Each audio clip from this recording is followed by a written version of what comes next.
Paper plate making machine, semi automatic single die paper plate making machine అంటారు, semi automatic buffet plate making machine అంటారు, hydraulic paper plate making machine అంటారు, hydraulic buffet paper plate making machine అంటారు. So మనం ఈ machine కొనుక్కున్న తర్వాత దీనికి వచ్చే 1 HP మోటార్ని మనం ఇంటి కరెంటు మీటర్ కాకుండా దీనికి సపరేట్గా commercial category to single phase metre తీసుకోవడం వలన భవిష్యత్తులో ఎలక్ట్రిసిటీ డిపార్ట్మెంట్ నుంచి మీకు ఎలాంటి ప్రాబ్లమ్స్ ఉండవని మంచి సలహా ఇస్తున్నాను, పాటించవలసిందిగా కోరుతున్నాను.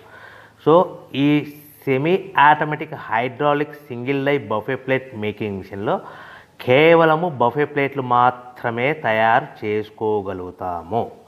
ఈ మిషన్లో కేవలం మందం లావు దొడ్డు ప్లేట్ మాత్రం బఫే ప్లేట్ తయారు చేసుకోగలుగుతాము.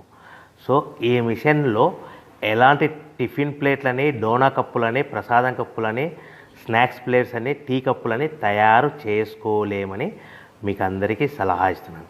సో ఈ బఫే ప్లేట్లు ఏ విధంగా తయారు చేసుకోవచ్చు అంటే కనుక మనకు రా మెటీరియల్ షీట్ ఇలా ఉంటుంది. ఈ షీట్ని డై మధ్యలో పెట్టి గేర్ వెనక్కి లాగితే కనుక 1, 2, 3 సెకండ్లు లాగిన తర్వాత అదే గేర్ను ముందుకు నెట్టడం వలన డై కిందికి వస్తుంది. ఈ విధంగా తయారైన ప్లేట్ చేసుకోవచ్చు. సో ఈ బఫే ప్లేట్లు మనం ఎన్ని తయారు చేసుకోవచ్చు అంటే కనుక నిమిషానికి 5